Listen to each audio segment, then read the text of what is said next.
Me to the back of the store. Well, Turn around. it appears Go in that the night. He said, we're missing two, "Maybe visit him." And he goes, but it is. "The guy."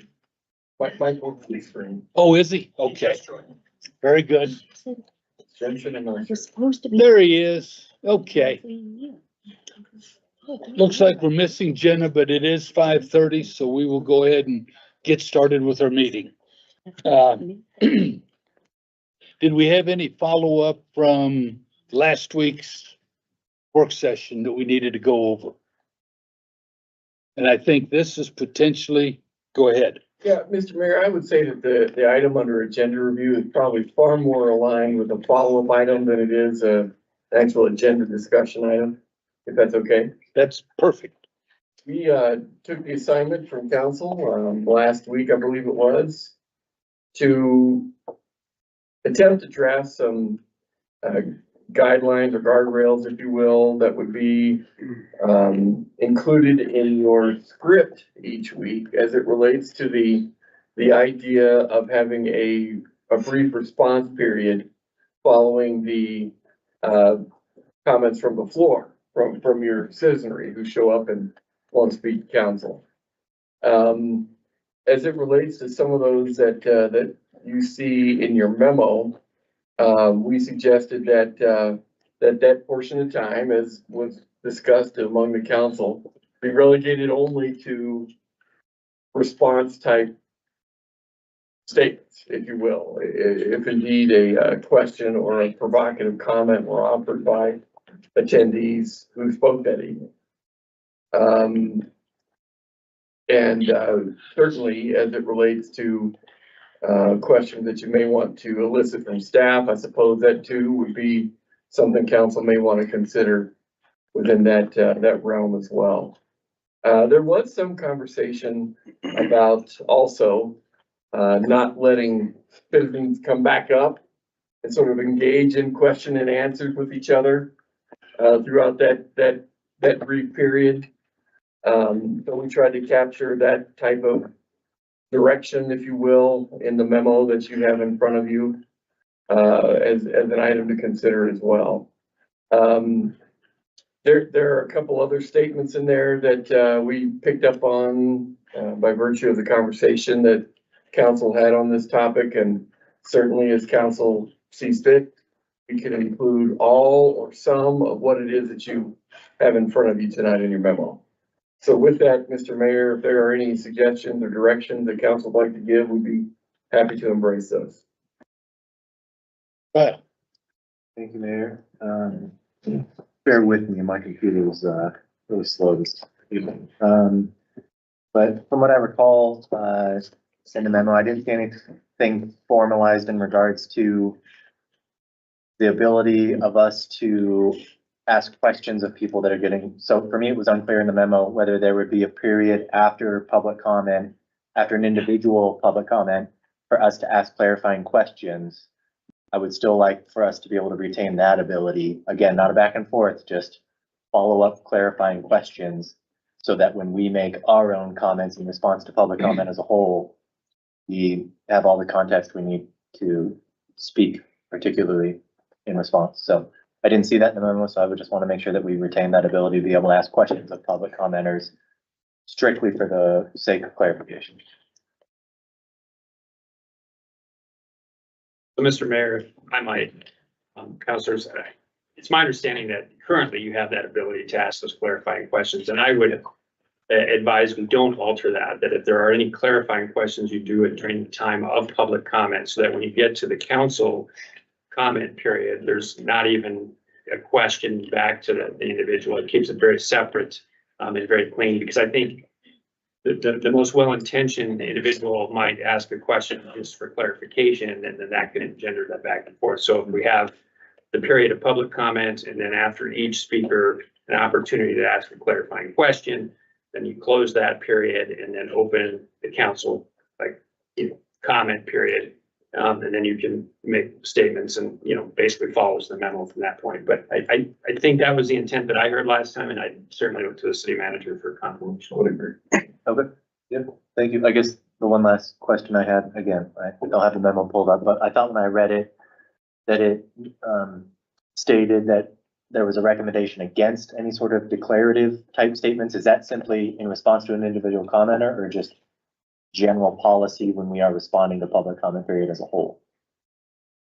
Mr. Mayor, Counselor, that was our attempt to, try to capture some of the conversation that was being had among the council with respect to, keeping it oriented towards the comments that were provided during the open mic portion and reserving some of the other, comments that are typically made around the table, at the end of your meeting. And so if that's not worded appropriately, we recognize that it may have some imperfections, and we would certainly be open to whatever feedback makes sense for what you see in your script agendas.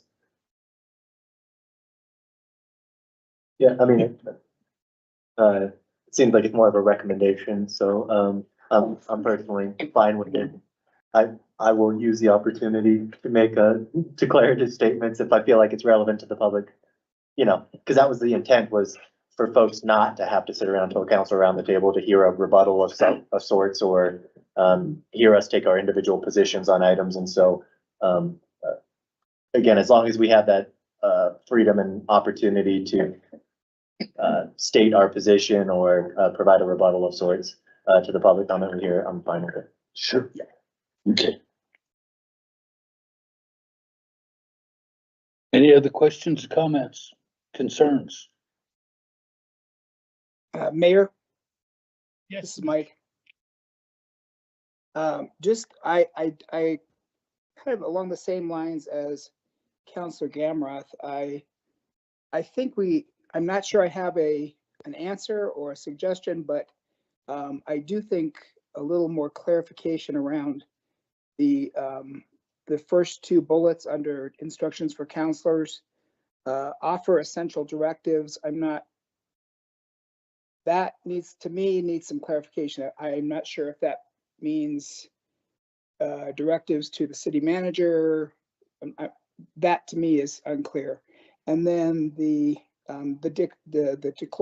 declaratory statements as well, like Councilor Gamroth mentioned, I'm not sure I'm real clear about that either.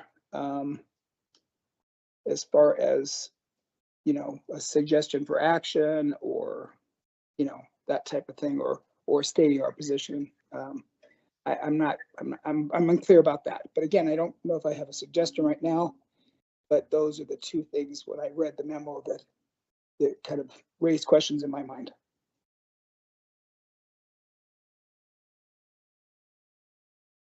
Amber? Yeah, along those lines, I wonder if we maybe take the second bullet out. I think maybe some of what the concerns is captured in the next one, which is to reserve discussion, like full-fledged discussion of the issue until a later time. I feel like maybe that, obviously it's gonna be up to discretion to draw the line between clarification or directive and discussion, but I think, we can try to get a feel for that as we go, but I do think that that is probably the time when we would want to let a citizen know, like, yes, I agree with your concern, or no, I think it's unfounded, and so we're not going to take any action on it. And so that to me might feel like a declaratory statement. So I wonder if we get rid of that and focus more on, like, this is not the time to have a full council discussion on something, but an individual sort of, leaning one way or another, or question of staff. Like, to me, that seems like the appropriate time. So maybe if the second one goes away, then we just have the two. That starts to feel a little more like clear to me.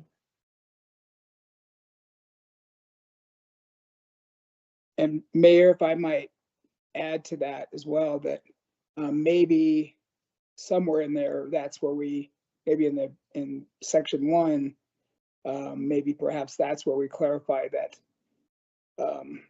we add that clarifying questions are asked, while the public, during the public comment, while the person is making that public comment. That's where we get clarification, so that we don't get into an exchange. And then, as Eric suggested, then the council comments are just that. their comments, maybe questions of the staff or stating a position or whatever.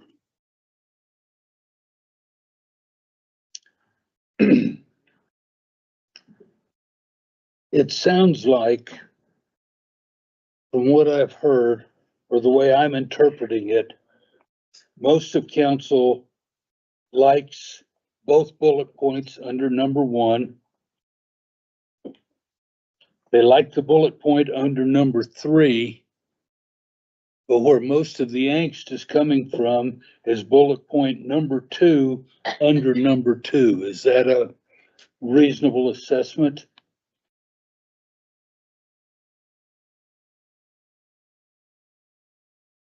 Then are we okay to draft a resolution? Because we have to have a resolution to set meeting agenda items. So basically, the meeting agenda item would come up as a resolution and we could see it. And then by eliminating bullet 2 under number 2, those could be kind of the instructions to council for implementing the resolution. Is that kind of the way city attorney, city manager, and council would see that?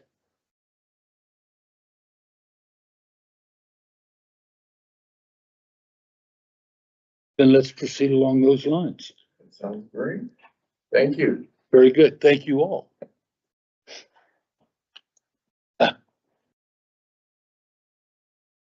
Aquatics rate increase. That would be next then. Yes, sir. Thank you, Mr. Mayor. As council will recall, you've had the opportunity to hear a number of times about the business approach that we're trying to take as it relates to managing the aquatic enterprise. And you'll recall that the aquatic enterprise deals not only with the outdoor pools, but also the indoor aquatic center that we have year round, typically. A part of the business plan, although not the only focus, as hopefully you'll hear tonight, is considering rates on a periodic basis in order to keep up as best as possible with rising costs of doing business and trying to maintain the council-approved benchmark as far as cost recovery is concerned. Zalina and her team are here tonight to give you some updates as far as that item is concerned and recommendations pertaining to where we believe rates need to be, and pursuant to whatever your direction is in that regard, we will pursue implementation hereafter in time for our swimming season, which is fast upon us, as you all know. So with that, Your Honor, I'd like to defer to Ms. Lopez and her team to help us through this. Good evening, Mayor and councilors. Thank you for having us. Quickly, I want to introduce Nick Whips, our recreation manager, and Edwin Lures, our aquatic supervisor. So they will be here to answer any detailed questions that you have regarding this topic. But in general, we have been evaluating our 5-year plan for aquatics. And in fact, when we came to visit with you about the 5-year plan last fall, we did indicate that for FY25, we would be looking at a rate increase. And so we've done some evaluation and are ready to propose a rate increase for this swim season effective June 1st. And as you likely saw in your memo, for the most part, we're recommending a 50-cent increase with the exception of Mike Cedar Pool, which will be $1, and some direction that we're requesting at Marion Kreiner, which currently is our only no admission pool. But we are recommending a $3 increase, and I'll explain the reasoning behind that in just a minute. And certainly we would take direction from council if you needed more information about that or did not support that recommendation. But before I get into that, I did want to revisit an item that came up the last time we had a discussion about aquatics, and that was council's request to establish cost recovery goals for each of the pools individually. So you may recall that the aquatics fund as a whole has a cost recovery rate that was established back in 2018 at 58%. So we were try to recover 58% of the expenses for the aquatic operation as a whole, which includes the aquatic center and all 4 outdoor pools. However, each of those pools performs much differently from each other because of admission rates as well as attendance at each of those pools. And so in order to demonstrate to you the individual performance, we made some adjustments to the way we budget. And in FY23, it was the first year that we broke out all the pools individually, so you could see all of the expenses associated with each individual pool as well as the revenues. And so given that broken down detailed information, we've been able to analyze the last year and a half, a little bit more than that, of data for each individual pool. And we're ready to propose cost recoveries for each of those individual pools that combined will keep us at that 58% total fund recovery goal as established by the resolution back in 2018. So I just want to quickly run through those items. So the cost recovery goal, as suggested in your memo, we're looking at, again, a total fund goal of 58, and that would mean the Casper Family Aquatic Center needs to recover approximately 50%, Marion Kreiner Pool 15%, Mike Cedar Pool 92%, of course that's our best performing pool, Paradise Valley Pool at 40%, and Washington Pool at 37%. So assuming that you all are supportive of establishing those goals, we would move forward. I'm not sure if it would require a revision to the existing resolution or if it's okay to just have those broken down with the fund goal remaining the same at 58%. Any questions about that before I move on to the rate?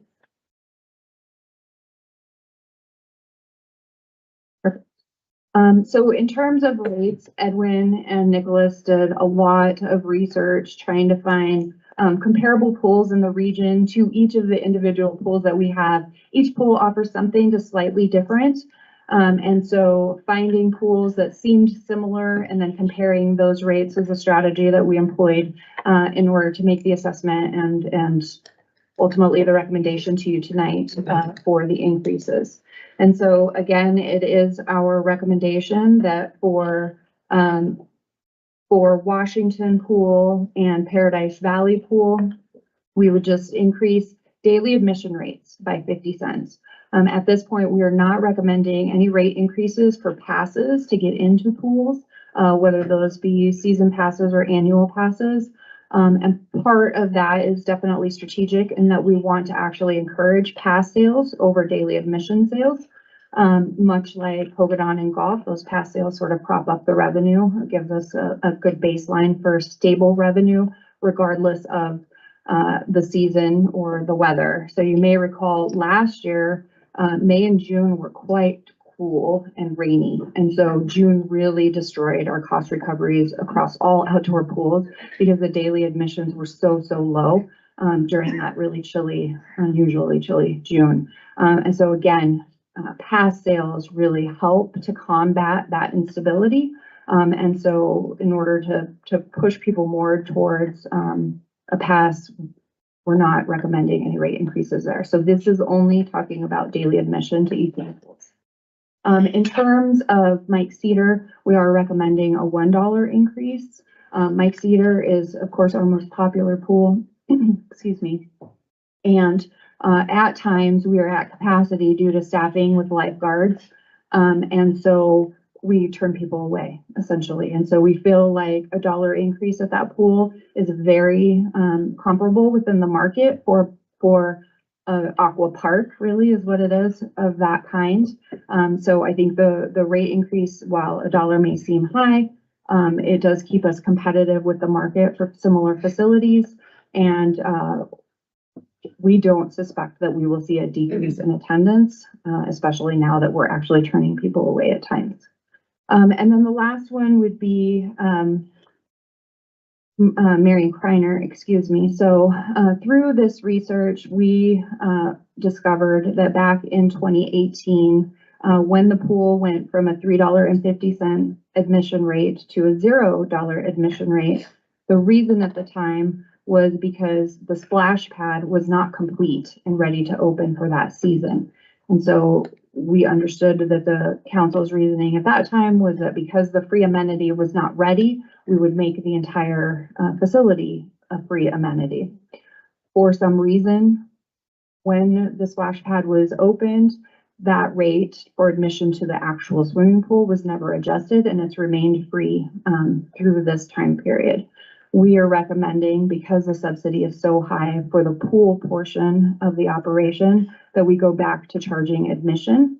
However, based on the comps and the fact that Marion Kreiner doesn't have any really spectacular amenities, we would recommend that we keep that the lowest. And it is our recommendation, actually, that going back to the rather than going back to the $3.50 that was charged back in 2018, we would just go to $3 admission, Marion Kreiner. However, we recognize that that may need some further discussion, and you may have questions about that. And so you saw in your packet, we would recommend the lowest that we go with $1, which still makes it very, very affordable. But we're recommending $3, and historically it was $3.50, so that is also an option. The splash pad would remain free and open to the public during the entirety of the season. And I think I'll just pause there and give you an opportunity to ask any questions.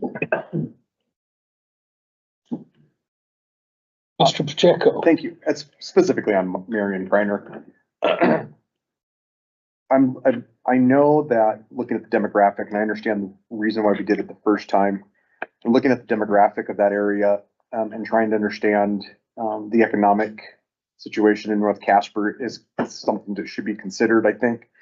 My question is what's the number that attend that pool during the summer? Is it something that is a lot? So we're seeing like an influx, a lot of people along with maybe from all over the community, or is it just mostly strictly, do we think it's regional within that area? Mayor, Councilor, great question. So last 2 years, we've estimated about 2,500 visitors to Marion Kreiner throughout the entirety of the season, which is our second highest attended, or second lowest, attended pool. Washington is the only one with lower admission than that. When the pool first went free, and Edwin's here and could give you some historical perspective better than I could. This was before my time as your director. But when the pool first went free, we had a huge spike in attendance, and it has tapered off every year since that time. Anecdotally, I would say likely it is more of a neighborhood pool. I don't think people are traveling to Marion Kreiner Pool to swim for free. But we don't have any data necessarily to support that. And in fact, the 2,500 estimate is based on staff hourly counts. Because we don't charge admission, there's no point of sale, and there's no way to actually count how many people are getting admitted into the pool. Vice Mayor.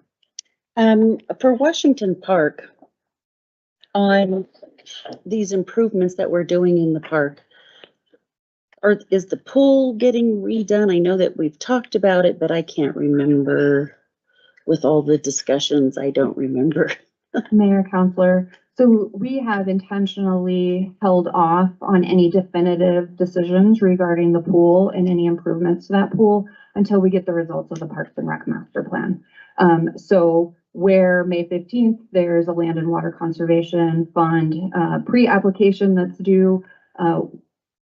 The pool will not be included in phase 3 that we're proposing. We'll move on to other amenities in the park that need some attention. And then once we are able to get the results of the master plan and see what they recommend and make some better informed decisions, we can decide what the best options are for Washington Pool. Councilor Gamroth. Thank you, Mayor. Thanks, Zulema, for the information. Can you please, that year that Marion Kreiner was switched to free again, when exactly was that? What year? 2018, I think. I believe it was 2018. We reduced the admission fee from $3.50 to $0. Thank you. And then am I reading this memo correctly in the sense that Washington Pool hasn't seen any change in the past decade? And it looks like other than the aquatic center, which we adjusted a couple years ago, no other adjustments for the past 6 years at least. Okay, I just wanted to make sure I was reading that correctly. That is correct.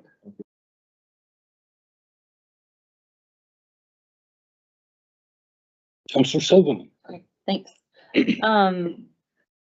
I guess I maybe just wanted to put my 2 cents in on admissions for Marion Kreiner. I think it seems appropriate to charge given the history there, but I'm a little concerned about going from 0 to 3. I mean, one-time access, if you've got one kiddo, it's $3, but if you're used to that being an amenity that you take advantage of, that's a place to take your kids, that's low cost, and you've got, 2 or more, and you're going from nothing to, every time you go, I think it adds up. And I think we're in a different world now than we were in 2018, and we know what people are facing in terms of the cost of living. And so I fully support charging, but I don't know that I'd be comfortable going more than $2. I'd rather even just go 1. I'm not sure that the answer is making such a tremendous change at that pool versus the far more incremental changes at our other pools, because the impact on individuals will be felt in the same way. So, yeah, I think I'd maybe even advocate for like a more balanced increase across the board if we're gonna go that way, rather than hitting that pool in that direction. So that's just my perspective on the matter. Man. Counselor, thank you for that feedback, and I know it does seem stark. And so certainly we would entertain council's desire to price it where you feel it's most appropriate. I do want to emphasize, though, that we do have programs through the Community Recreation Foundation that offer scholarships for swim passes, and those passes actually allow admittance into any pool. And so there are resources out there that are really underutilized for families that could need some assistance so that their kids can go enjoy the aquatic facilities. And so we will absolutely work with families in need. We will continue to be creative in our solicitation of sponsorships or different community partners that may be willing to invest in reducing the cost for individuals who come to the pool. But it is our recommendation that just for the health of the fund and to maintain that level that we committed to you all back in 2018, we need to look at a rate increase. Mr. Bond. Thank you, Mayor. Yeah, I'm kind of thinking along the same lines as Councillor Sutherland. But however, I guess I just have to say that, I think this is true for our city in general, is the idea of keeping the cost of the pools low, because I think we have such a risk. We know that from past years of the temptation of the river on those hot days, if money is a barrier to being admitted to a public pool. I grew up with the same issue in Montana. There was a big ditch on a river. And so kids were always tempted, in the summer to go, swim in the ditch or swim in the river. And, that's dangerous. And, and I just think that with the proximity of many of our communities to the river, we have to do everything we can to kind of keep the cost reasonable. And I would support maximum $2 admission at Marion Kreiner. Oh, Google clock, sorry. I would support the $1 or $2 admission at Marion Kreiner. And I also wanted to ask if I thought the only thing that might be a little more enticing at Marion Kreiner, if we did go beyond the $2, is to add at least one more amenity, a waterfall, I know we have the splash pad, but maybe the spray or something like that makes it a little more attractive, to going there instead of going to the river. So just some of my thoughts. Thank you very much. Thank you, Counselor Bond. Counselor Jensen. I have a question. It's kind of like a multi-faceted question. So if maybe you don't have this number, but what does it cost to operate that pool? Do you know, with the lifeguards and all the replacement parts and the maintenance and the upkeep and? And so the fiscal year, budgeted, amount currently $63,000 for the summer. So we're essentially giving $63 for free to North Casper for an amenity, because a swimming pool is an amenity. There's other options that if they don't want to pay a fee, they can have a hose and a sprinkler in their yard. They can go to the river, and there's several life jackets that are been donated to the river that they can wear. So I don't think that that is a deterrent, or should be, but I mean, again, up the safety, wear your life jacket. There are other resources that they can use. The splash pad is free. I mean, if they want to get wet, they can get wet. They can, you know, be cool that way. However, if you want, nothing is free anymore, and this is the world that we live in, and I'm for having a rate increase for it. And, you know, if they can't afford $3 now, when you can go buy a pop for $3, they're gonna have to make a hard decision like everybody else does. So I'm for the $3 increase. Like, yes, nothing is free anymore, and we have a responsibility to pay for that fuel and for that pool. And I don't want to rob Peter to pay Paul when we're upping, you know, $7 at one pool because they want to go there. So you have to make choices in life. And if you want to swim, $3 still is not that much.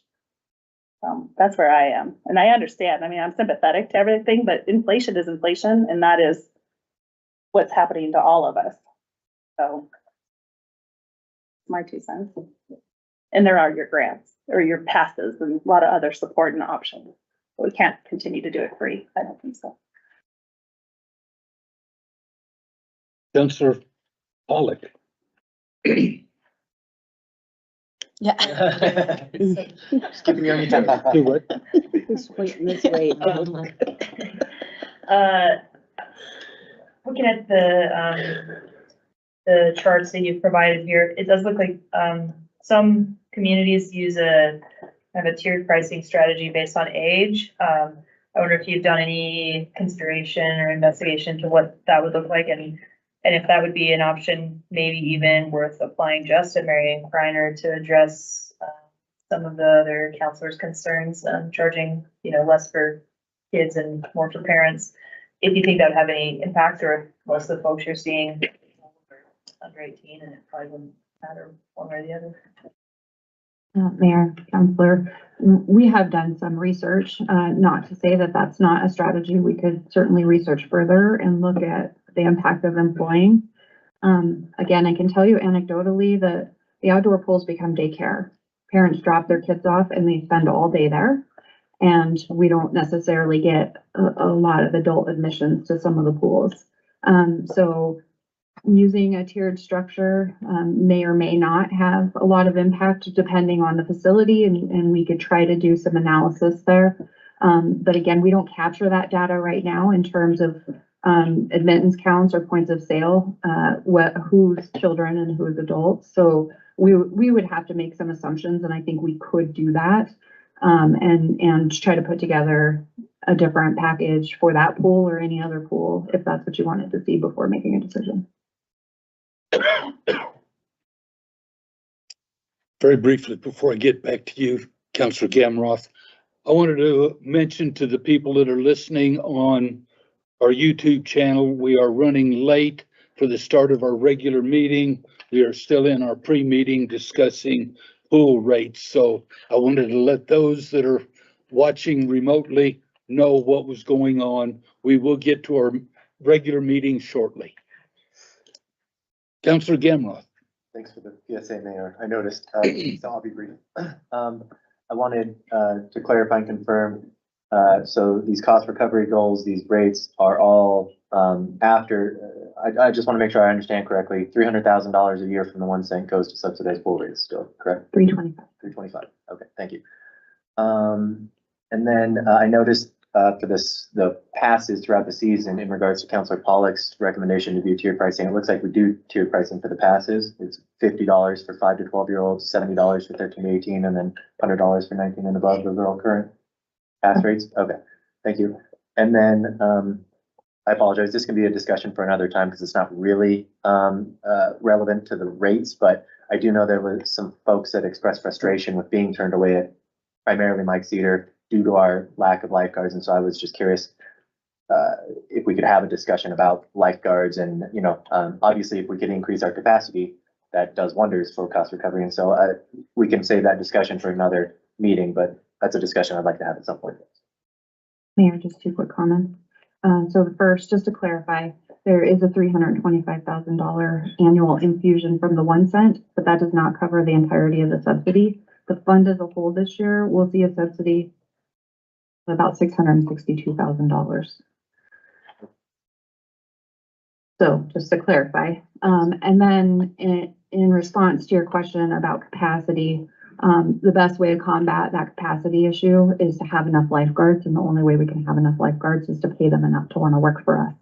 And so the FY25 budget does have a proposed increase so that we can recruit and retain lifeguards so that we can be at capacity at all pools and not have to turn people away. Good enough. Looking forward to that conversation at that time. For right now, did you have any other comments? No, sir. Right now, it looks like basically we are in agreement on all of the rate increases except Marion Kreiner. Is that a reasonable assessment? You have another question? Okay. Yes. I guess I'm just thinking about, how individuals experience this rate increase. And I think, an individual who goes somewhere and spends $6.50, will feel an extra dollar. And if they go and spend $4.50, they'll feel an extra dollar. But it's maybe more of an equitable transition. I'm just curious if you've thought about just across the board raising rates by $1 to every pool and how that would impact the goal. Mayor, Counselor, we went through several iterations of analysis trying to determine, is it 50 cents across the board at every pool? Is it $1 at every pool? But I think what Edwin, and I don't want to put words in your mouth, but I think in the research that he did, we really landed on, we want to remain competitive in the market based on the amenities that each pool offers. And so higher increases than 50 cents may put us at a disadvantage in terms of the market and where people can go to swim. Yes, we did a lot of analysis, but we're open to reevaluate if that's what council wants. That's helpful. Thank you. Then, yeah, I agree. So back to my original question. Is everybody agreeable with the rates except for Marion Kreiner? Okay. Now, to Marion Kreiner, we have them ranging from $1 to $3. Okay? Can I say something? Yes. Okay. I think I think $2. I think if we're gonna meet them halfway, I think $2 is probably good to start off with, to see where it's at. I know that's not gonna get us anywhere near probably the $3 mark that they were getting the recommendation. And I usually generally yield to staff, recommendations in most instances. But on this one, I want to be mindful of the North Casper kids. My wife works over at Lincoln, so I'm pretty attuned to that area and the economic diversity that is in that place. So I think $2 would be a good jump, and prudent at this point. And then if you guys come back to us and say we're still kind of struggling, then we probably need to look at saying $3 or more if we have to. That's my suggestion. Really quick. Whoops, wait a minute. Sorry. I don't want to. You've already had 2 bites. That's I'm fine. I know. gonna go to Counselor That's my Haskins now recommendation. to see, what's going on. Real quick, if it's $63,000 that we're spending and we're seeing 2,500 people, it's about $2.50 to recover our costs. I'm mathing over here. Good for you. So, Counselor Gamroth. I guess that might nullify what I was oh, I'm gonna sorry. ask. I was just wondering what the difference was between $2 and $3. What impact did that have on the subsidies? How far I apart? got you. We could do the calculation real quick. I mean, I figured 2,500 visitors throughout the season. If there's a dollar difference between 2 and 3, we're talking a magnitude of $2,000 to $3,000 maybe difference. Yes, sir.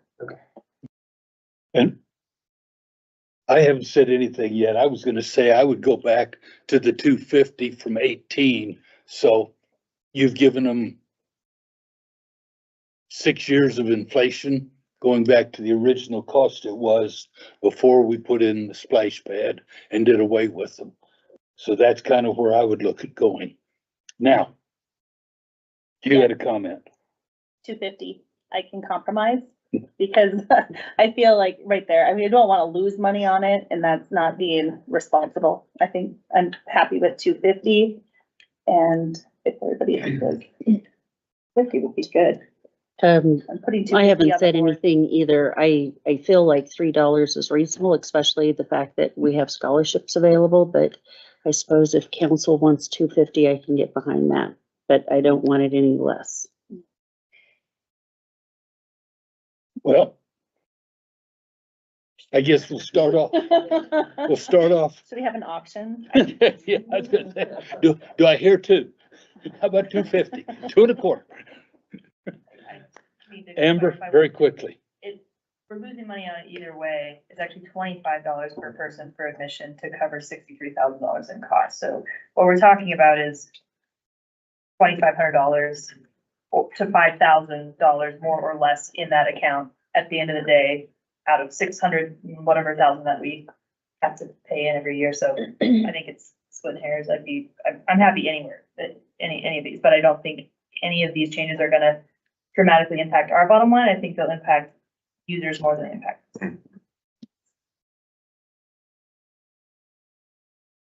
us. I guess who wants 2? Do it. 5 at 2? Yep, And no point in Michael. going anywhere else. Michael. Well, yeah, what about that on the line? It doesn't matter. 5 is a majority. That's it. I'm not gonna drag it out. Mayor, I would make the recommendation, if you guys come back after this season, and you make another, and you come back and you say, hey, look, we kind of looked at it, we have this, and maybe have that communication with us. And I think this is a good jumping point, going from $0 to $2. And I understand $3 is not a lot of dollars, for a lot of people, but for the majority of us up here, $3 isn't a lot of money. But there are some kids that cannot afford $3. And I want to advocate for those kids that are there, that are a free reduced lunch in that neighborhood, most of all these 80%. I want to make sure that we're advocating for them and trying that first. And then if we have to, then we'll have to punt and do it. So, but I want to support you guys and your recommendation. But I just that's where my heart is going right now. Thank you. I have one follow-up. Is there a grant that we can apply for to keep the admission low that would help subsidize the operation fees, like 63,000? Mayor, Counselor, we are absolutely exploring an opportunity to apply for a grant that deals strictly with operational costs as opposed to capital. And then I would also remind you that hopefully by the end of this month, in the next 10 days, we will hear about our grant to the Wyoming Outdoor Rec, which included pool improvements at Marion Kreiner, as well as a skate park and a pump track in the park just directly north of the pool and splash pad. So we are hoping to make some significant improvements to that area that would justify hopefully some of the increased costs. Okay.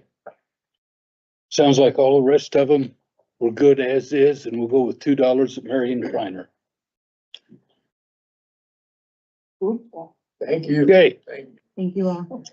thank you all. Yeah. Okay. When voting delegate, do we need to cover that tonight or? We can take it up next week, Your Honor. Very good, thank you. Absolutely. So let's move on to our regular meeting then, if that's okay. Do what? We are slightly behind schedule, so we will go ahead and move to our regular meeting. Before we begin this evening, I would like to remind everyone to silence their cell phones. Council meetings are live streamed on the city's YouTube channel. I now call the April 16th, 2024 regular council meeting to order. All councilors are present with Mr. Bond phoning in via Zoom, whichever. Yep, so please join me in the Pledge of Allegiance.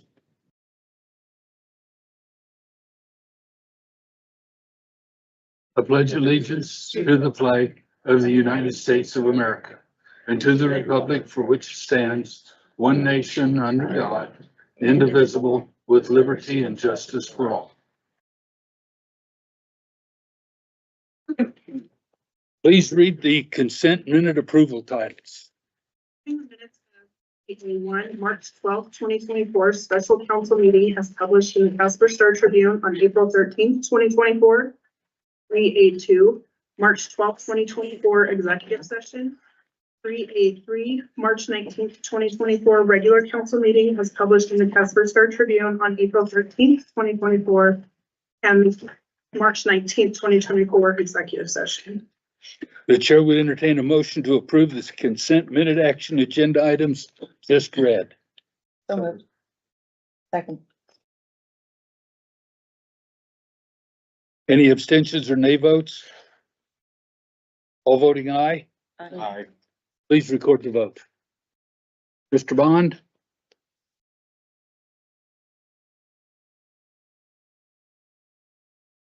Counselor Bond?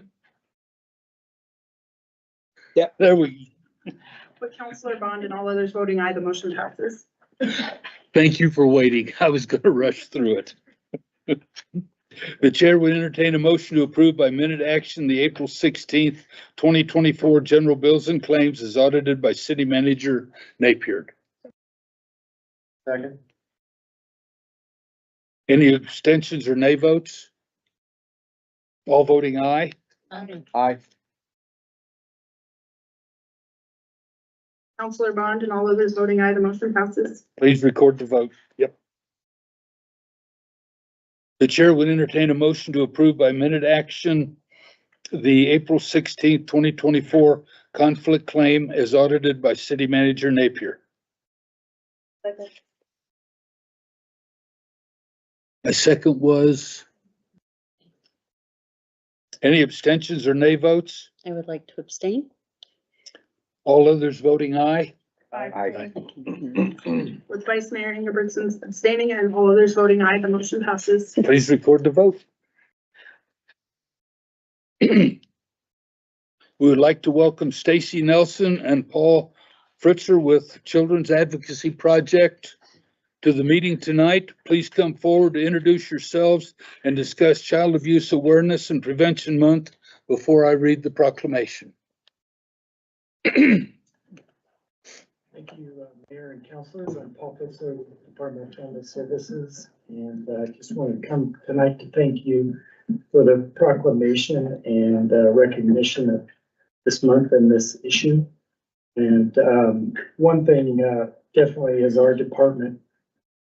We work with so many community agencies, schools, and nonprofits, and we're fortunate in this town to be supported by the council, commissioners, and these nonprofits in this issue. And just as a number, in the last year, DFS received 2,273 reports of abuse and neglect. Good news is that's down from the last 5 years. So this community does a great job in working with families and supporting them. So thank you.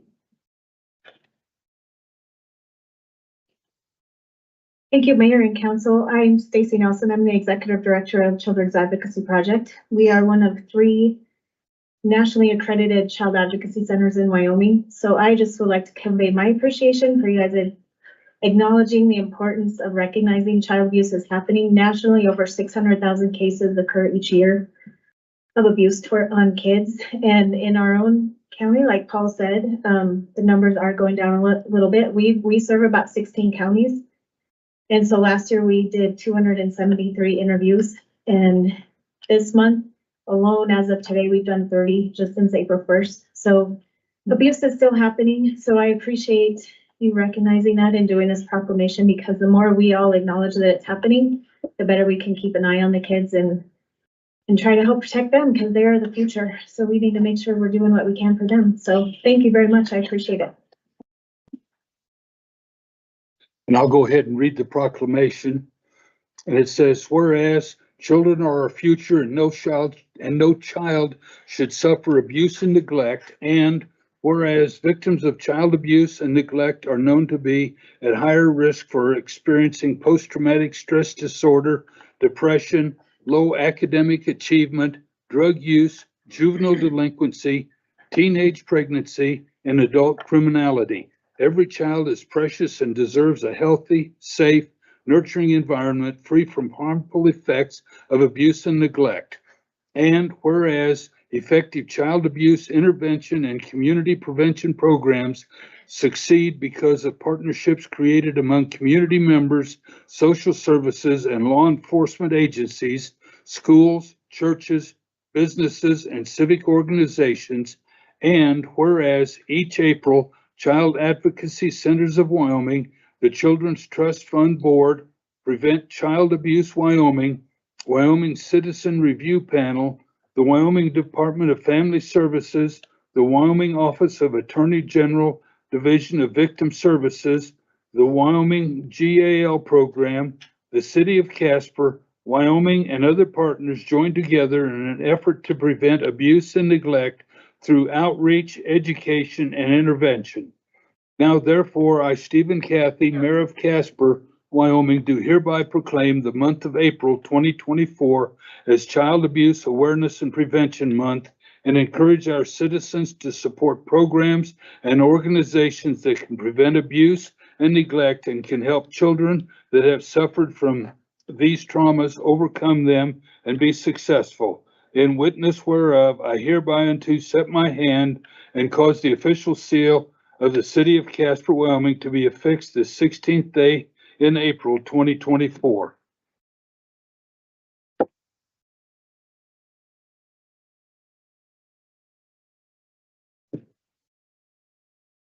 Sorry, that's my fault. Put this around your neck. Thank you very much. And if I remember right, it's May 5th for Shoot Craft for Cap. Nope, this is June 7th. June 7th and Yes, 8th. Okay, yes. there's a fundraiser for the Children's Advocacy Project. Get a team together, come out, shoot trap, and maybe win some prizes and get into the Calcutta on Friday night. Yep, So, that'd be great. Thank you.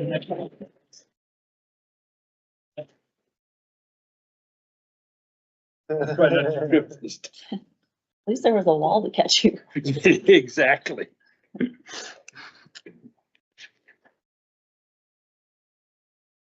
And now we would like to welcome the U.S. Small Business Administration Wyoming District Office Deputy District Director Deb Ferris to the meeting tonight, and come forward and discuss National Small Business Week before I read the proclamation. Thank you. Thank you, Mayor and Council. I'm ecstatic, truthfully. This is the first time in several years that we've had a state winner in Casper.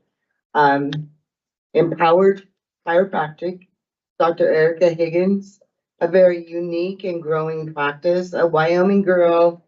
I shouldn't probably call her girl, sorry if I offended anybody, but she's a young woman who chose to stay in Wyoming and start her practice in Casper.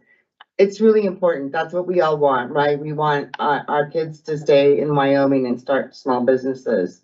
So we're really excited. The last winner we had, then Mayor Pacheco, came and supported the presentation. I would love to send you an invite, Mayor, to the presentation. I know it will probably be too short of notice for you to make it, but I will send it regardless. I thank you sincerely for this support and this proclamation. The Small Business Week nationally is celebrated the first full week of May. And Dr. Higgins has been invited to go to Washington DC with all the other state winners. So we have actually got the exporter of the year in Gillette, who is also a regional winner, which is huge for our state of Wyoming when we compete with states like Colorado, Utah, South and North Dakota, Montana, for those awards. So thank you for your time, and I appreciate the proclamation. Proclamation. Whereas the resilience of American small businesses continues to drive America's strongest economic growth in almost 40 years, fostering the competition and innovation that creates opportunities for families, workers, and neighborhoods. And whereas small businesses employ more than half of our nation's workers, enrich our main streets, make parts and products in America to fuel our supply chains, build our nation's infrastructure, and innovate and invent the products of tomorrow. And whereas when we support small businesses, jobs are created and local communities preserve their unique culture and enjoy new opportunities to build generational wealth. And whereas the President of the United States has proclaimed National Small Business Week every year since 1963 to highlight the programs and services available to entrepreneurs through the U.S. Small Business Administration and other government agencies. And whereas the city of Casper supports and joins in this national effort to recognize the contributions of small businesses to the American economy and their importance in ensuring that our local communities remain as vibrant tomorrow as they are today. Now, therefore, I, Stephen Cathy, Mayor of the City of Casper, do hereby proclaim April 28th through May 4th, 2024 as National Small Business Week and encourage our citizens to shop local, support small businesses, and help ensure their continued success. Together, let us build a thriving future for all. In witness whereof, I have hereto set my hand and caused the official seal of the City of Casper, Wyoming to be affixed the 16th day in April, 2024.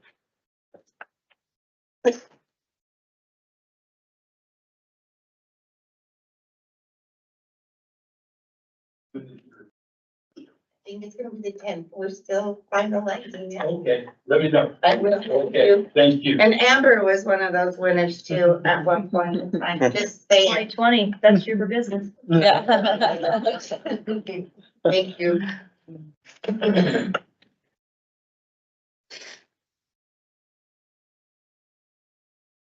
Now we have a bright spot as well.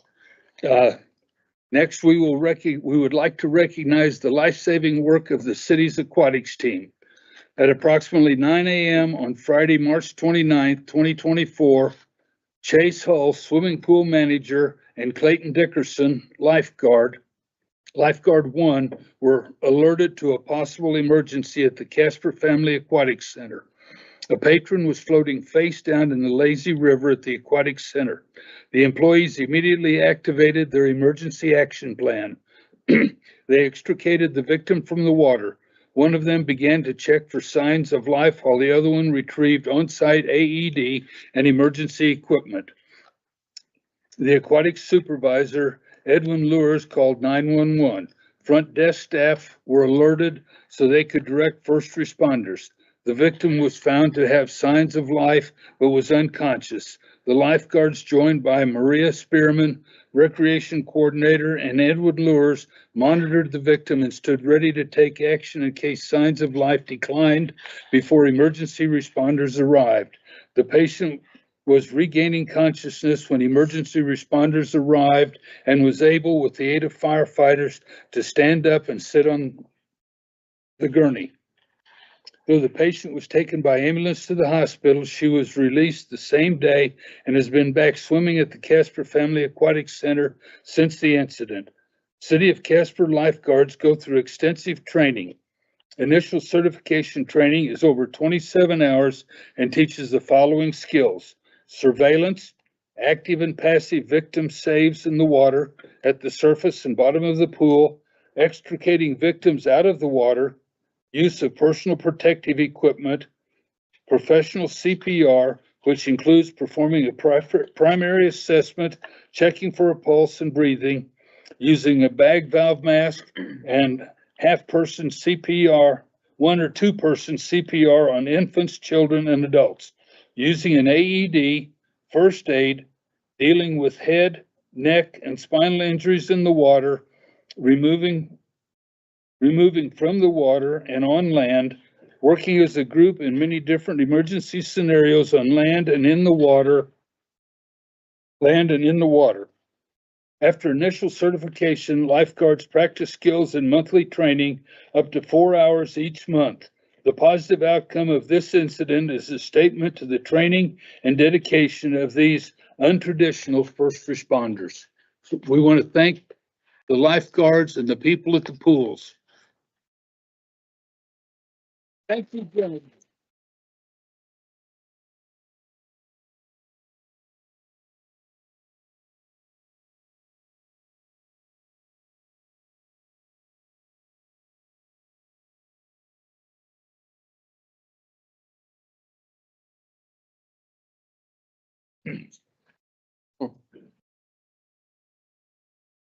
Next, we would have communications from persons present.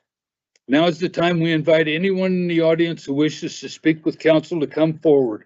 This portion of the meeting is dedicated to the public to allow them time to voice their concerns. Therefore, council will take communications under advisement, but if they choose to respond, they will do so at a later time. Please state your name, direct all questions and comments to the mayor and only the mayor. No personal obscenities or threats will be tolerated. Council will not respond to personnel matters. These will be referred to the city manager. If council chooses to address these matters, it will be done during the introduction of measures and proposals by council at the end of the meeting. Presentations will be limited to 5 minutes and no time extensions will be permitted. Please note that public hearings and ordinances each have their own comment period. Mr. Schriftman. Good evening, Mayor, Council. MRG, Minimum Revenue Guarantee. What is it? What is it? After listening to 2 presentations, here's my take. A large corporation convinces local elected officials that their product or service is so essential that if they do not have enough revenue, they will take their business elsewhere. This I call corporate shakedown or crony capitalism. The irony is that if what they provide is so essential, why don't they have enough customers to make it profitable? Last year, SkyWest's net income was $34 million and Delta's was $5 billion. If they are truly serving the needs of national and international customers, they would want to fly everywhere without state, county, and municipal tax dollars propping them up. There are also federal grants for the airline industry as well. So the taxpayers are being hit 4 ways. Now, if we only had United flying in here, would we still have a vibrant tourism business? When people vacation, are they only coming here or going to other places in the state as well and doing it by road travel?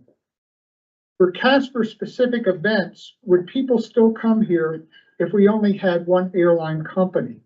If we only had United, they would be getting all the passenger business. Raising their prices might result in less passengers who would seek other means to get here. So that would not be a good business decision.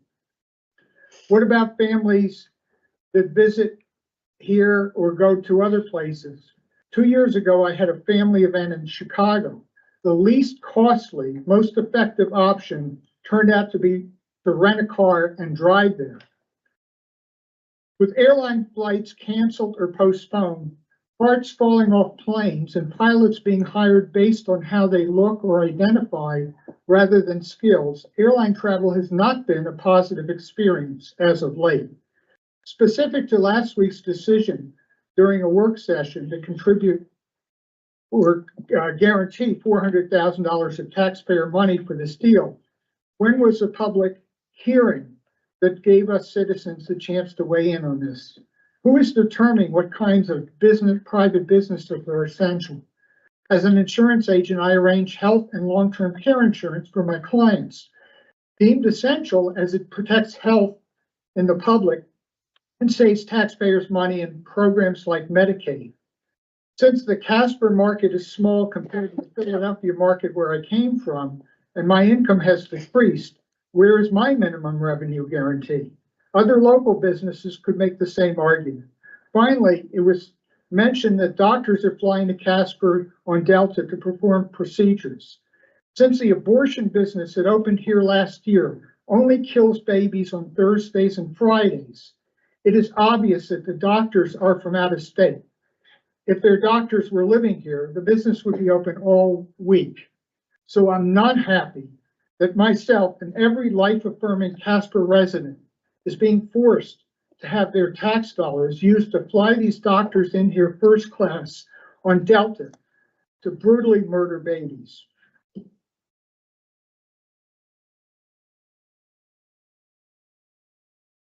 Thank you, Mr. Schriftman.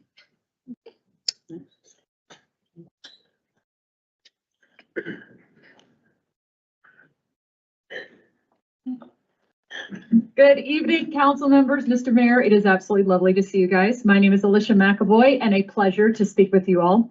I too would like to talk about the vote of giving the airport $400,000. In addition, I'd also like to talk about the $200,000 that we awarded to pave a parking lot.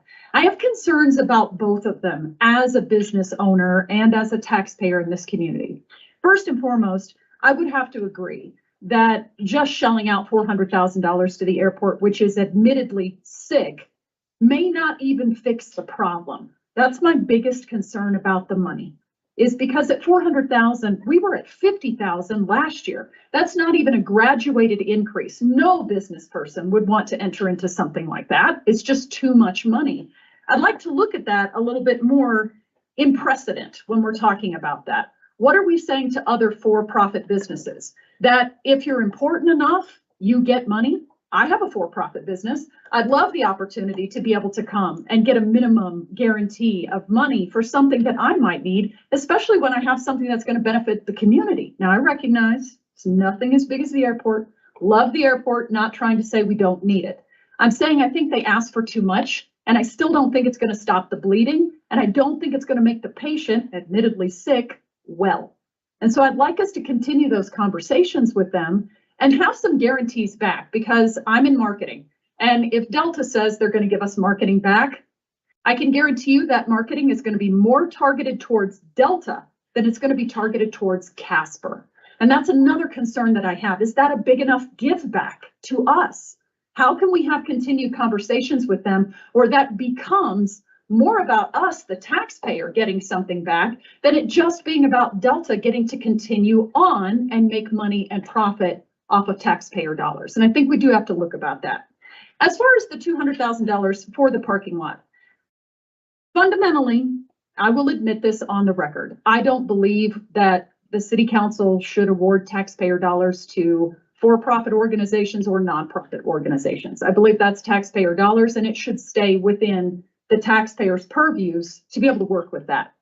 That being said, again, awarding that kind of money, I have to be honest with you, if it just means I have to park on a road that's not paved as nice, that doesn't bother me. I'm all for it. I'm for the organization. But I would rather that $200,000 go back into two concerns that I really have about the community right now, and that's what I'd like to talk about. I hope we can continue a conversation about this going forward, because I really think that we need to fully fund our streets department and overfund. I had to pay $1,400 to repair tires last year just from wear and tear in our community on the roads. This year, my husband's car is going to need the exact same thing. It's nobody's fault here. We choose to live in Casper, but can we do something to try to up that budget and take a little bit of the strain off of us as taxpayers here. Secondarily, when it comes to that, I think we really need to think about more money going towards our police department after the recent murder involving teenagers that we have here. When I see $200,000 going to pave a parking lot, and I look at the crisis that our community is dealing with right now, I think with greatest respect, that might be a misallocation of funds that should potentially go to taking care, coming up with programs, a dedicated unit to talk to students in our schools about a better way to communicate when they sense bullying, when they see these issues happening, when they see a social media post that shouldn't be. Can we have better education for young girls who are being chased in a mall and make a call to, I'm going to leave it, instead of calling. This is so sensitive for our community. So I want to be very sensitive, but education for our young people on getting in contact with police and making that more common for them. I think that might be a better allocation of funds. I totally hear your hearts and all of it. I know what you have to do. I think your votes were legit and I know where you're coming from. But as a taxpayer, it's just too much money for two things when I think that in all honesty, we have two other areas that are more important at this current time. Thank you so much for your time. Appreciate it. Thank you.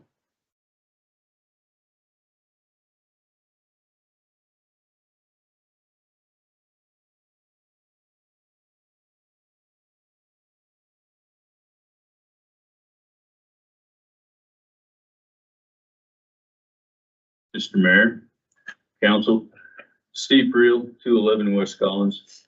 As most of you know, I'm in the real estate industry, and the reason I'm here tonight is when I was on council, we had a future agenda item that dealt with contractors, and contractors in particular, roofing contractors and general inspectors. And the idea behind that conversation at the time was to have some sort of certification in place that would oversee their duties. The reason this was brought up and has recently happened, and I'll give you an example on roofing contractors.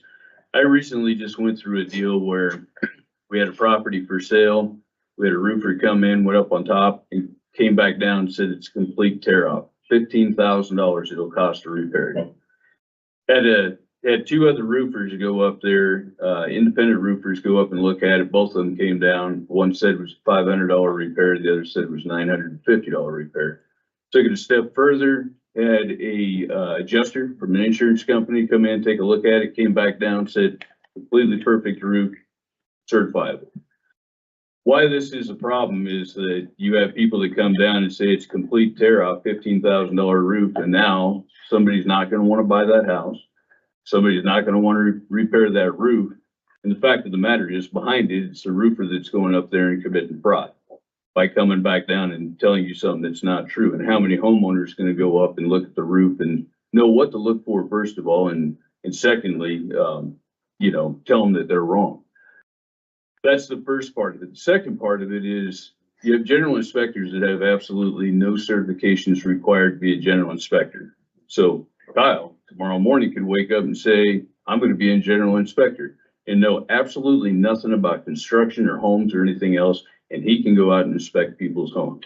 We have general inspectors that go into properties and literally you can look at a wall that'll have several dings down it. They'll take a picture of every one of those, hand you a 90-page, and I think the vice mayor will know who I'm talking about, but hand you a 90-page report.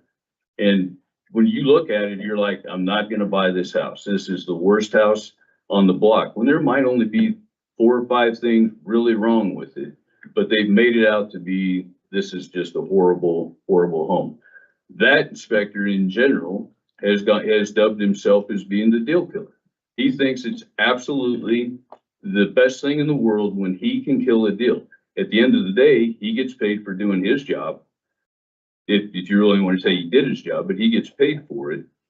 But somebody's not selling their home, somebody's not buying a home because of the presentation that he's given that is far from the truth. It's not the facts as they're supposed to be.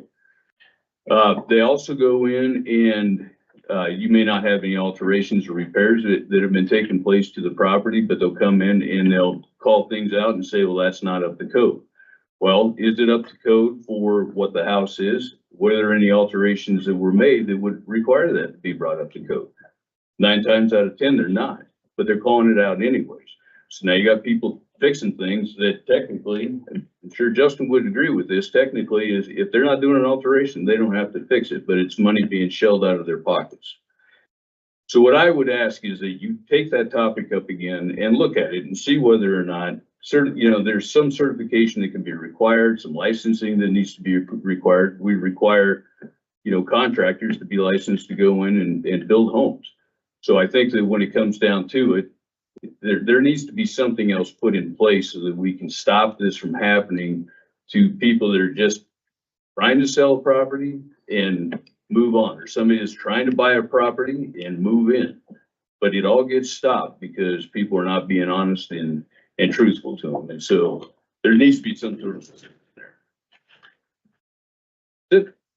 Thank you. Thank you, Mr. Frill. Anybody else that wishes to speak?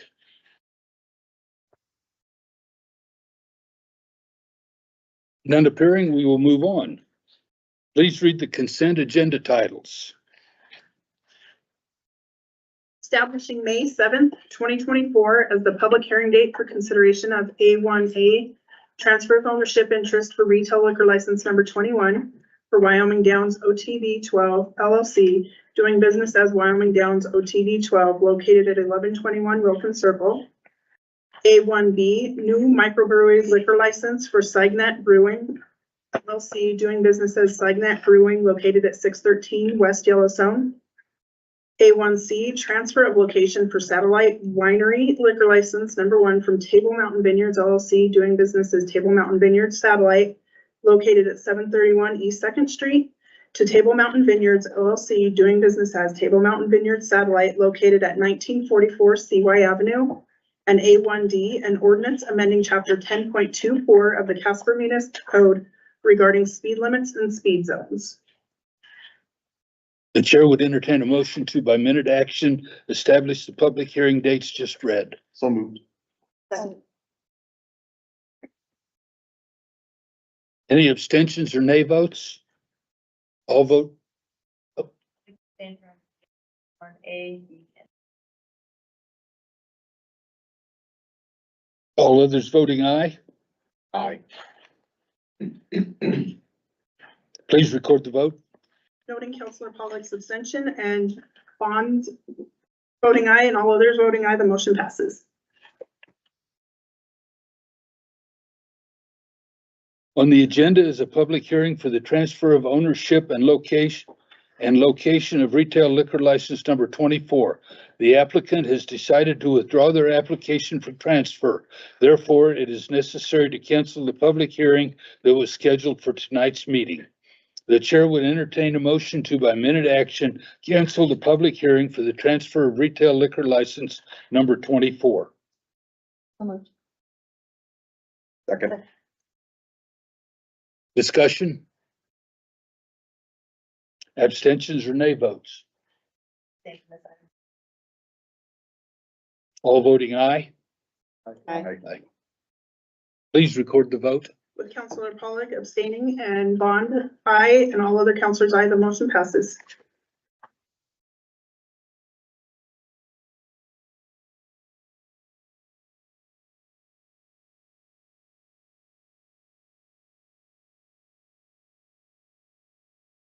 Please read the ordinance on second reading by title only. An ordinance amending sections 15.40.105 of the Casper Municipal Code, establishing a fire self-inspection program. Chair would entertain a motion to approve on second reading the ordinance just read. So moved. Second.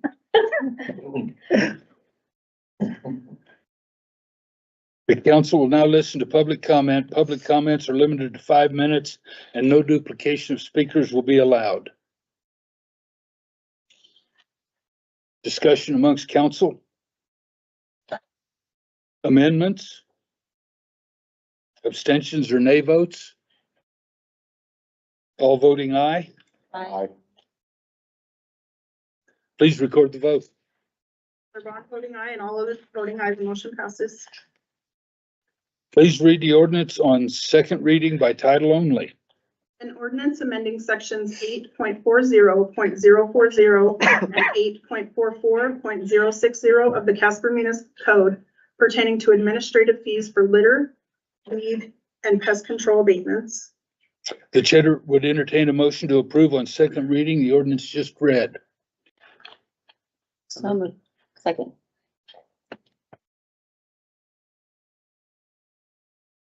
Council will now listen to public comment. Public comments are limited to 5 minutes and no duplication of speakers will be allowed. Anybody wishing to speak? Discussion amongst council. Amendments? Abstentions or nay votes? All voting aye? Aye. Please record the vote. With Counselor Bond voting aye and all others voting aye, the motion passes.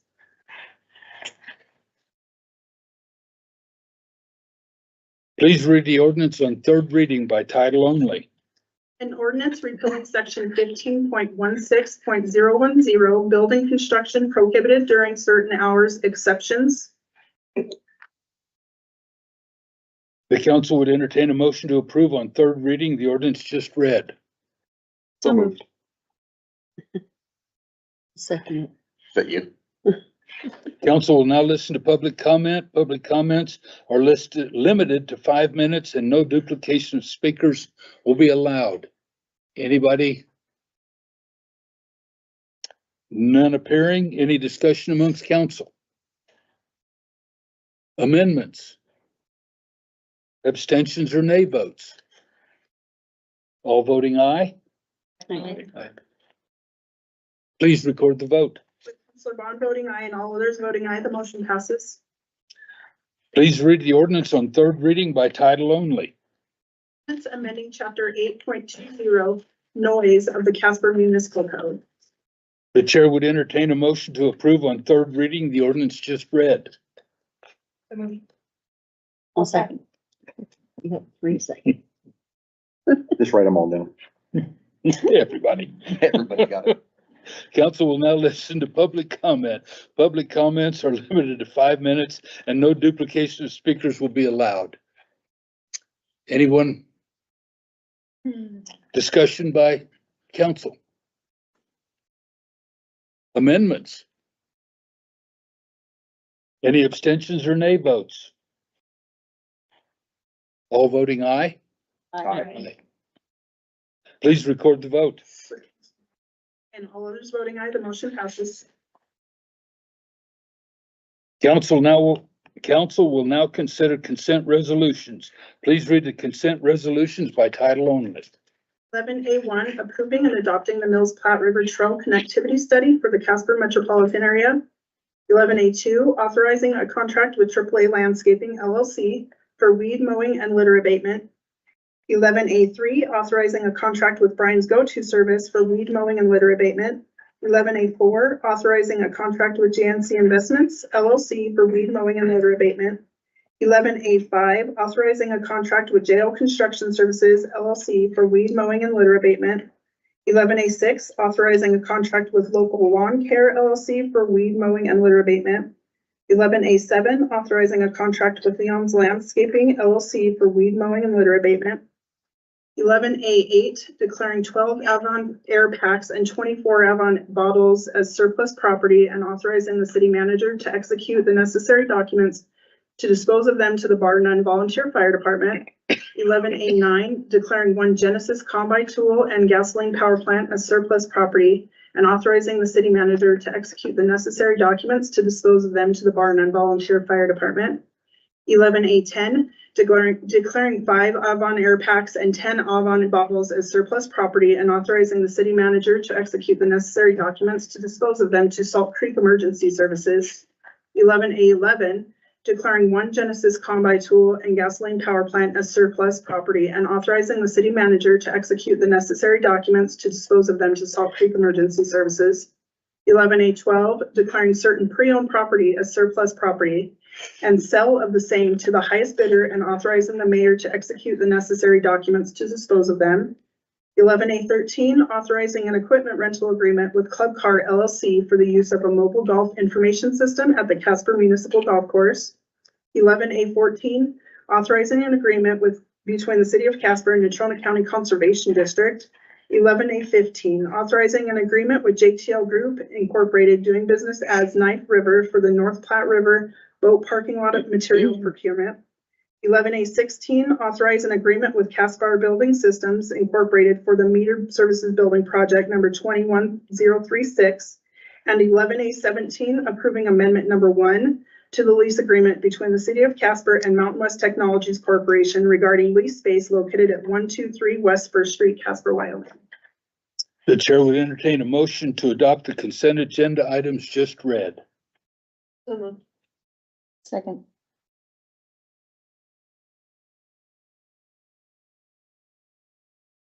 City manager, would you like to comment on any of these items? No, sir. Thank you. Any abstentions or nay vote? I would like to abstain from 11A5.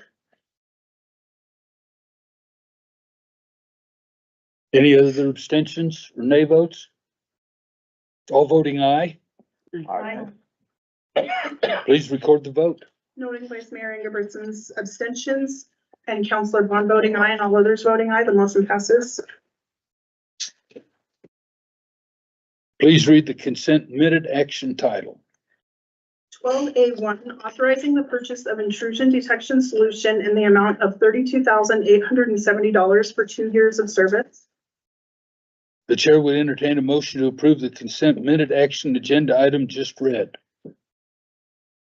So moved. Any abstentions or nay votes? All voting aye. Aye.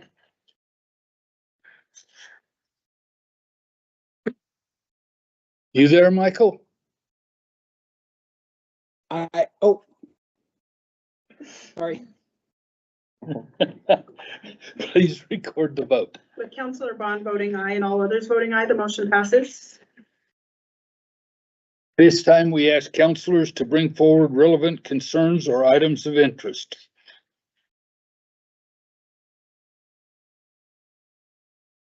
We'll start with Councilor Pollack tonight. My agenda from this morning, I was at the Central Iowa Regional Water System Joint Powers Board meeting. It's a packed meeting. We had an update from the wellfield management study that is being conducted by the The state water group. Okay, yeah. Really cool project. They're basically taking several of our wells from various ages of when they were installed, some older ones, or some midterm ones, and some more recent ones that have experienced declines in performance over time, as they do naturally, and experimenting with some different rehab techniques to see which techniques yield the best results for which sort of series of wells. So the first swath of that is done. In every case, they were able to nearly double or better than double the performance of the well from where it started. Using one technique, so they're going to compare it to another technique here in a phase 2. So it's been really great to work with, and the information coming out of the study has been really interesting. Not to mention, it's been helping the well performance of the wells they've been working on. So it's a great project and collaboration. So I'll keep you posted on that, but there's several iterations to come. It's probably something you'll hear about in the relatively long term. We're making progress with the changes to our joint powers board agreement with the dissolution of Wardwell and town of Barnum taking over their water services. So I feel like we're see the light at the end of the tunnel on that issue and moving in a good direction there. And then we spent the rest of the meeting working mostly through the budget. So we budgeted basically at the same time that City of Casper does, so that we prepare a budget that works alongside the city's budget. We're in that process as well. And I did have to leave a little bit early, so Steve might have to finish it. So I had to go to another meeting to discuss Metro with the City of Mills. And it was a productive meeting, continuing to work through that task force and And outside of the task force now, as well as we kind of try to start to formalize some plans that in terms of governance and structure that I hope we can bring you soon. So, really great to sit down with folks from Mills and be able to discuss, where they're at in terms of their community, animal sheltering needs and start to, see some collaboration. So, that's the only meetings I've had. Got a few more this week. For Metro will meet tomorrow, I believe. So that would be all the surrounding municipalities. I have LGBTQ advisory on Friday and MPO on Thursday. So I'll have a few more updates for you next week. Councilor Jensen. I was trying to think, my day was so chaotic. We have a lot of tourism that's coming into town this week. They're starting to arrive. I know there's like outdoor council, we have international roundup. There's a lot of things that are happening. So, getting ready to put on your CTA faces and put your smiles on and be good stewards of Casper while they're here. So I didn't attend any meetings. It's kind of for the city council this week. So it was, I think I'm a pretty down low, but I would like to, bring up maybe something that we can talk about or revisit in a work session or something again, just because based off of a few emails I know that we've all received, but also some follow-up phone calls regarding it too, is to revisit the talk on the open container law downtown or area downtown. So if we could have a little discussion about that. That usually begins in May for Memorial Day weekend. That'd be appreciated. On a work session, you mean? Yeah. Everybody willing to, can we get that put on an agenda Absolutely. before it would normally start? Very soon, very soon. I know we've got budget and everything else coming up, so. And some of the budget stuff, would you? Yeah, that's right. Yeah. Yeah. Very good. Thank you. Anything else? For me, I have to think of. Councilor Pacheco. Thank you. Just a couple things. First, I know Kyle and Carter may talk about it. Maybe not Carter, but Kyle might. Kyle and I and Carter went to the Boys and Girls Club. They have a civic youth program that has worked into getting to know the city council, getting to know the county commission and various other organizations. So the three of us went and spoke to them about city council, was kind of expansive on a lot of things, asked personal questions about how do we balance our work life and how do we be on city council.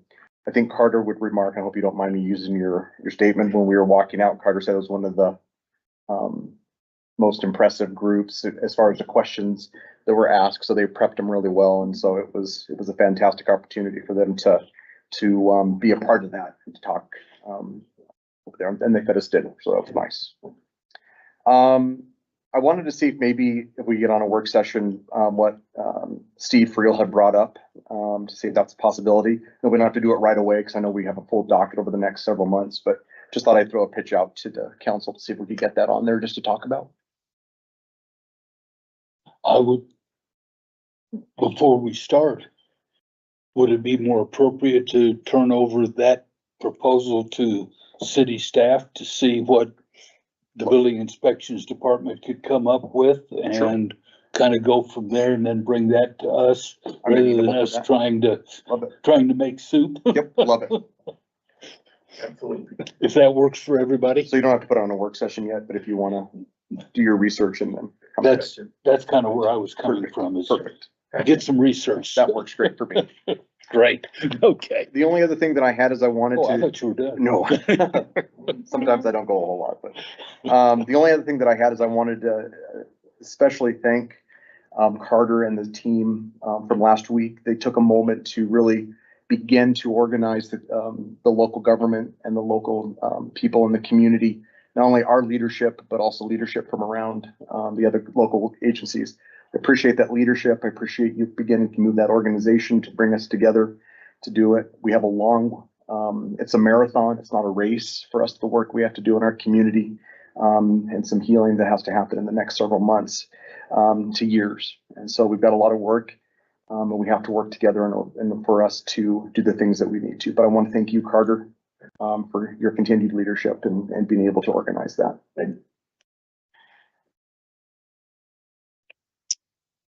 Counselor Haskins.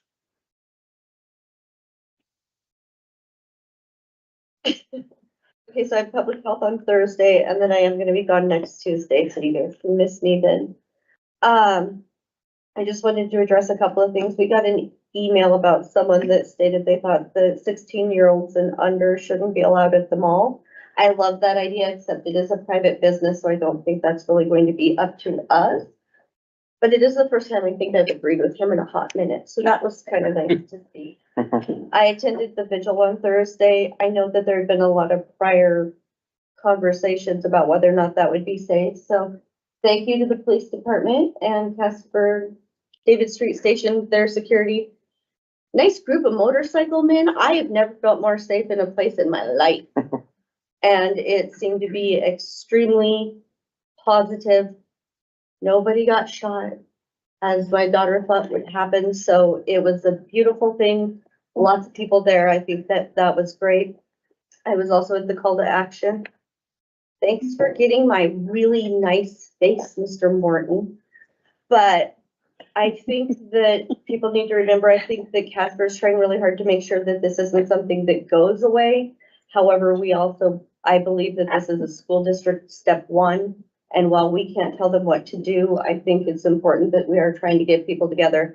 I know that if there's local people in town that would like to start trying to come up with ideas, DC Martinez at YMCA is trying to set up a panel and get something started. He would also like to maybe make it onto a work session one day, but again, no rush on my end. And Mr. Schiffman, I hear you, and I'm sorry that you think that the only doctors that are coming to Casper are for abortions, but with Banner being based out of Arizona, we also get the neurosurgeons who did the craniotomy on my father and saved his life, and the pediatric specialist who was a locum tenens that found the rare disease that saved my granddaughter's life. So there are some good doctors that are coming to Casper that are using Delta. Still not sure I'm super happy about that, but I did want to point out that there are good doctors that come here as well. And I think that's all I have to talk about. I'm done. Thank you, Mayor.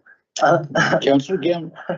I will try to get through my list quickly. I want to thank the Chamber of Commerce for their post-ledge luncheon last Wednesday, attended, and it's always great to get access to our local legislators to have the opportunity to talk about issues that are important to us locally. So I'm thankful for that opportunity. Thanks to Ray for mentioning the civic engagement panel at Boys and Girls Club last Thursday. Really great forum. I was really impressed with the questions we got from those youth, and I just love having conversations with people that care about city affairs. So I was very thankful for that invite and glad I chose to attend. I'm sure with many others, the vigil last Thursday. I thought I saw an estimation of about 4,000 people that attended. So again, it's a shame that it takes tragedy to bring folks together. But I suppose it is a silver lining when terrible things like that happen, that you can have opportunities for the community to come together. And those opportunities are so few and far between. So it's just nice to be in a crowd of 4,000 neighbors and all kind of have a shared experience. I attended the open house at the Casper Ski Club on Sunday. Went through just a box of shells, but I'm ashamed to admit I've never been to that facility before. So I would encourage folks, if you've not been up there, I was taken aback a little bit at the offerings up at the facility. There's multiple different stations where you can shoot multiple different styles. I had a really good time. I will definitely be out again. And so I guess just know that folks in the community, that is an asset that is available to you just north of the event center. Really cool place to go and spend some time with your friends.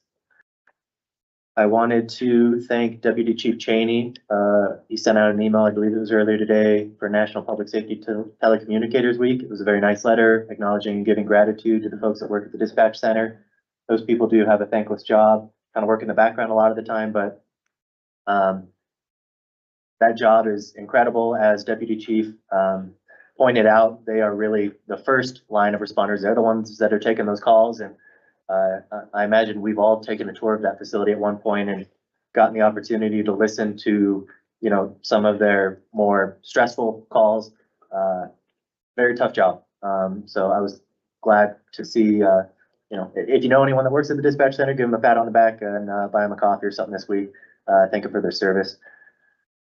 The National Small Business Week proclamation, I was glad to see that. I would encourage folks, if you've not used the Small Business Administration before, an excellent resource for local small business owners.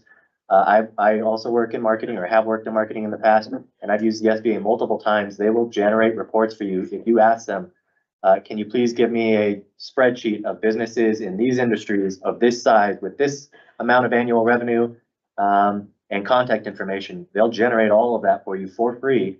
They're an incredible resource. And so I would just advocate that local business owners reach out to them and see what they can do to help.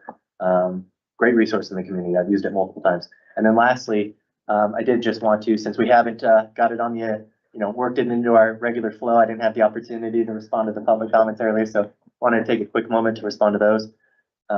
The decision to provide the MRG, not a vote that I cast lightly, and I actually do agree with the folks that had criticisms in principle that in general, it is irresponsible for local government to use public funds for a private benefit.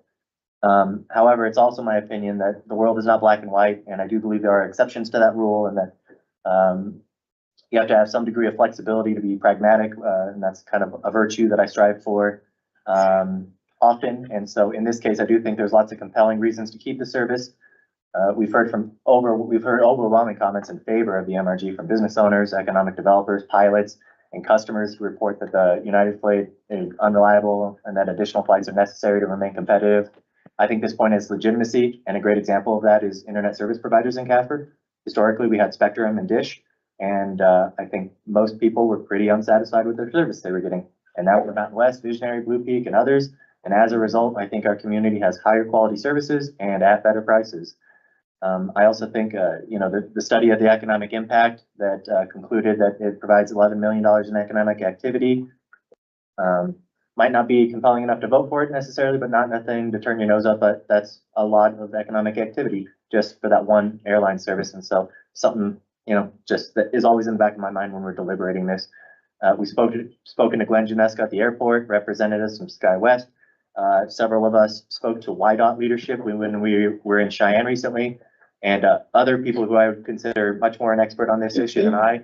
And so while I do empathize with the folks that claim the MRG is an example of crony capitalism, I believe one of our county commissioners said it amounts to extortion. I can't say there's no justification for some of those criticisms, but I have been convinced of and do believe that there are legitimate obstacles the airline industry is facing, including a pilot shortage, rising fuel costs, and other issues mostly outside their control. Boeing and some of the airline the plane manufacturers certainly have some, accountability that is probably overdue.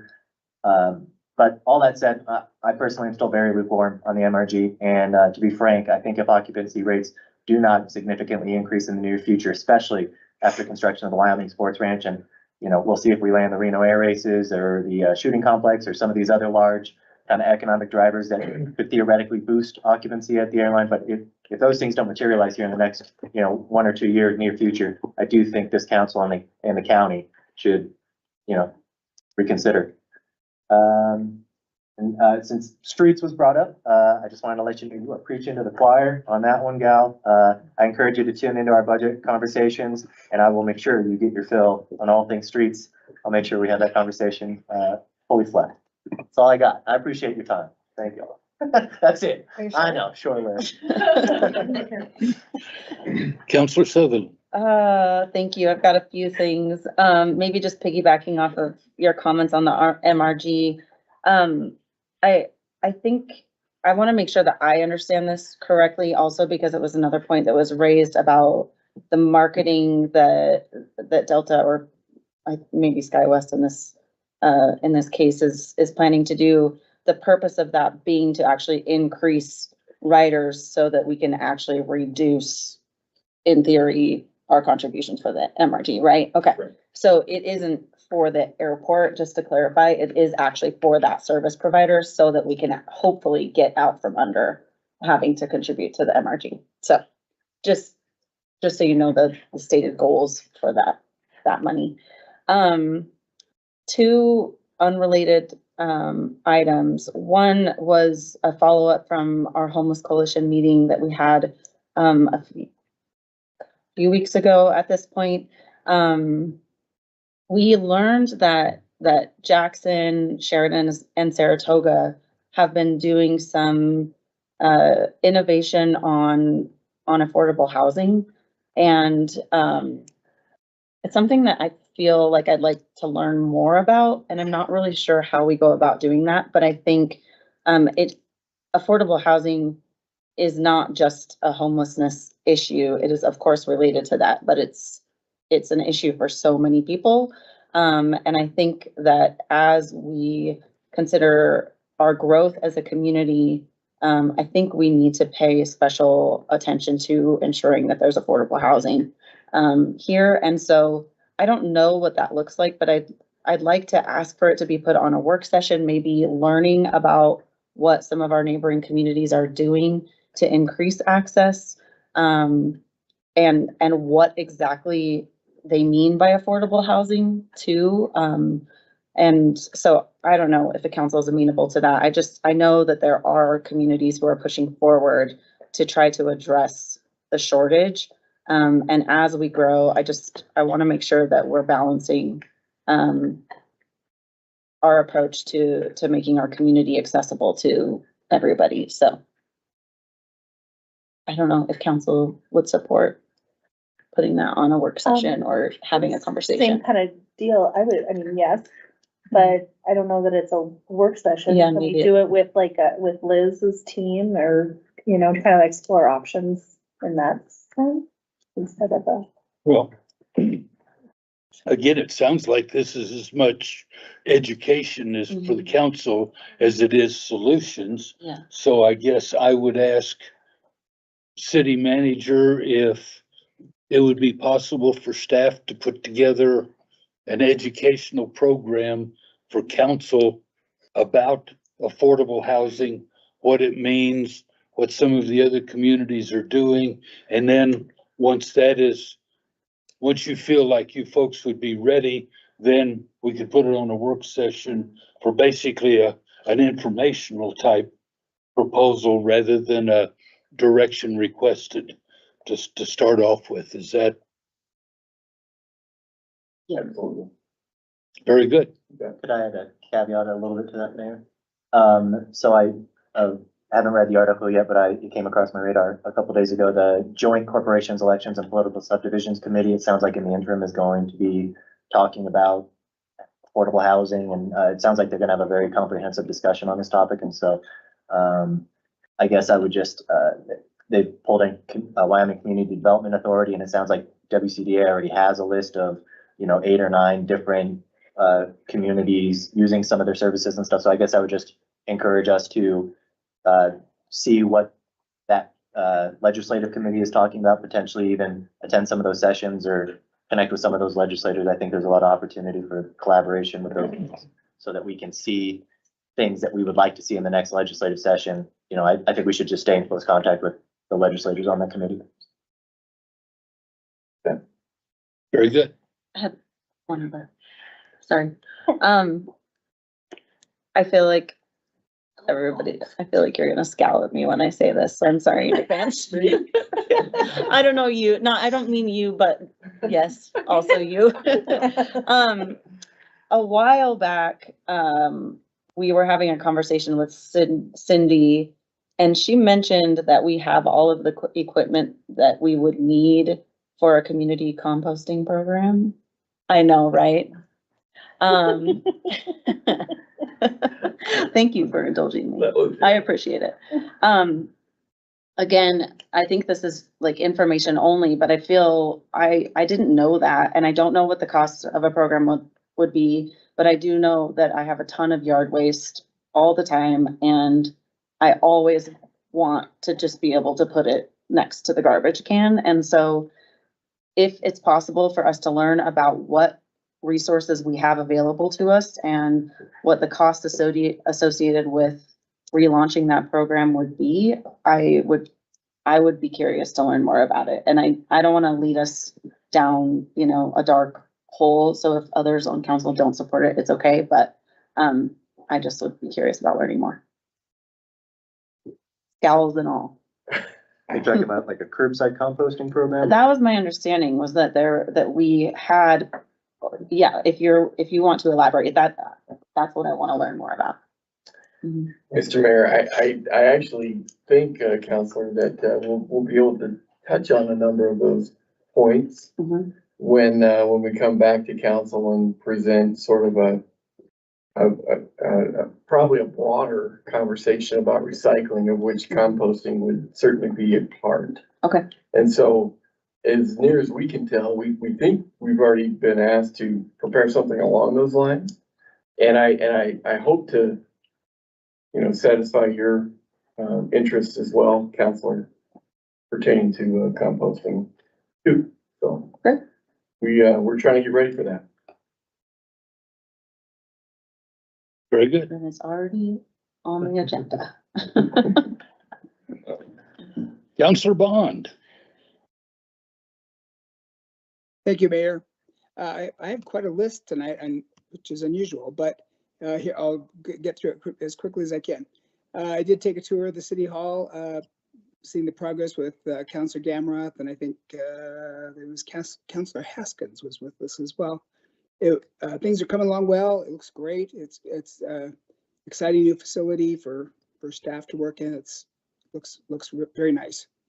I did want to mention to the public that the proposals are open, I believe, for the shooting complex. If I'm incorrect in that, City Manager Napier, correct me, but I think those proposals are open for the lease on the shooting complex, the Stuckenoff shooting complex. So I'd encourage others, anybody who's interested, to submit a bid for that or a proposal. Just to comment on the minimum revenue guarantee, I just want to remind everyone that that was not an official vote of the council at last week's session. That was a work session. It was just an initial direction saying to pursue where that would fit in the budget, to investigate and explore where that would fit in the budget, I believe. If I'm incorrect, please let me know. And then I also attended the community dialogue call to action press conference last week. There were quite a number of people there who are very anxious to be involved and very willing and capable and represent lots of different aspects of our community with lots of great experience and knowledge about our community and about our youth. And so I would just encourage us to be very thoughtful about how we go about assembling that and creating that dialogue. I think we have a fine example with the homeless coalition of how communities can work together. And I would hope we would do something similar, perhaps, with this conversation about violence among our youth and in our community. I did attend my first Planning and Zoning Commission meeting. That was very interesting. They have a very short meeting. It was like 30 minutes. It was great. But they did have two important topics on their agenda. They had the apartment complex over on, I think it's on the corner of Yellowstone and Oak, I believe, kind of over in that Yellowstone district. It looks exciting. I mean, it's going to be a multi-story apartment complex, rentals, I believe. So again, should really kind of enrich and enhance our downtown livability. The renderings looked amazing. Would have both indoor and outdoor parking for. The second thing they considered was the site plan for the Natoda County Health Department building over on Conwell, adjacent to the cemetery, and it's again the plan looks like it's coming along very nicely. The commission did give initial approval to that site plan, so stay tuned. And finally, I did attend the post-legislative forum last week out at the hangar And bar none, that was very interesting. We spent 15 minutes talking about bathrooms, which I thought was interesting, but whatever. It was to update the business community about legislative initiatives. And that was all. Thank you very much. Vice Mayor. So I was unable last week to attend the Parks and Rec Board. I was out of town that day. I would like to touch on the MRG a little bit. I don't believe any of us, and I'm going to speak for county as well as city council. I don't believe any of us really particularly like giving money away and supporting something of this. However, when we don't get to just have our own opinions, it's basically, we have to look at it from a different point of view. So when they come and we look at the business it generates and how much money things are brought into the city and how it affects all the other organizations, that's what we have to base our decision on. So it came down to the MRG for that, to where it is going to help the businesses more than hinder having Delta here. Do any of us like it? I don't believe anybody likes it. And then also for the parking lot, that facility is going to be tremendous once we start getting the halo going and all the businesses up in there. So I don't believe that when we're starting to regionally attract people from all these other states, although we're fine with walking in a rock lot, I don't believe that families are going to be wanting to walk in mud and dirt and things of that nature. And so it's going to be a lot of people, and considering the fact that this will be a year-round facility used around, I think it's going to be important that we probably are going to have to put asphalt on all of those lots eventually. So just, we have to look at it from a different point of views as for a betterment for the entire city and all of the facilities and maintaining them. And then I also want to announce, because you're talking about properties and affordable housing, the property tax, it's not what everybody was proposing, but there is a property tax relief. So you can go to, it is open now for people to apply. You have to go to the website wptrs.wyo.gov to see what you're eligible for. You have to have all your taxes paid for 23, and then you'll supply some information and it'll tell you whether you're eligible or not. Or you can even call 307-777-7320 to see what you're eligible for. And it sounds like for citizens that are under 125% of the median, it would qualify. So I do recommend everybody going on there and just seeing if you do qualify and getting your information in there. That's all I've got. Very good. Part of the parking lot business, I believe, if I recall correctly, the upgrading of that parking lot was actually a part of our lease with the Wyoming Sports Ranch, wasn't it? So we have partnered with them. So that's kind of where that came from, is that was part of that. Yeah, the MRG, that is a tough pill to swallow. The doctors flying in from Salt Lake, that's where my heart doctor that put in my pacemaker defibrillator flies in from.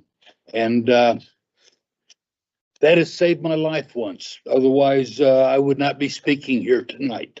The defibrillator did save my life. The communication center, I would piggyback on the comments that were made earlier about the communication center. The other thing is, I was out of town Friday.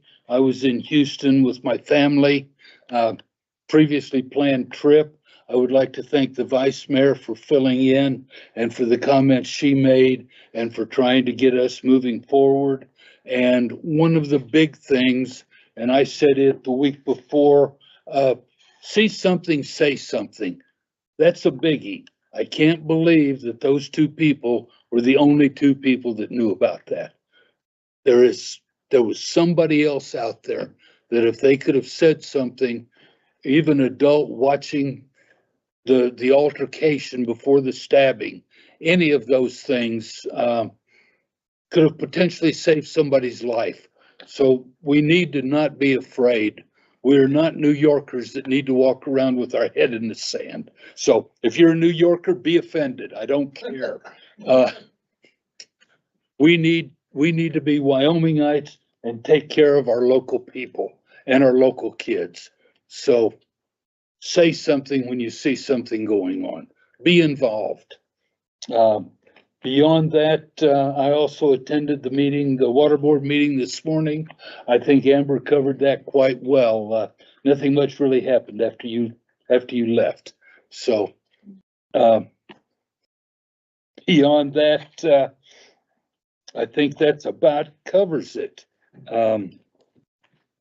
The next meeting of city council will be a work session to be held at 4:30 PM on Tuesday, April 23rd, and a regular council meeting to be held at 6 PM on Tuesday, May 7th. A notice of an executive session to take place at this date and during this meeting was given. We have matters to discuss related to land and attorney-client privilege. The chair would entertain a motion to adjourn into executive session, and at the conclusion of that executive session, to reconvene this regular meeting solely for the purposes of adjournment of this regular meeting. Second. There are a majority of councilors present, and a motion to adjourn into an executive session has been moved and seconded. This motion requires a 2/3 majority of council present. Any abstentions or nay votes? All voting aye. Aye. Please record the vote. With Counselor Bond voting aye and all others voting aye, the motion passes. A greater than 2/3 majority of council present voted in favor of the motion. We are hereby adjourned into an executive session.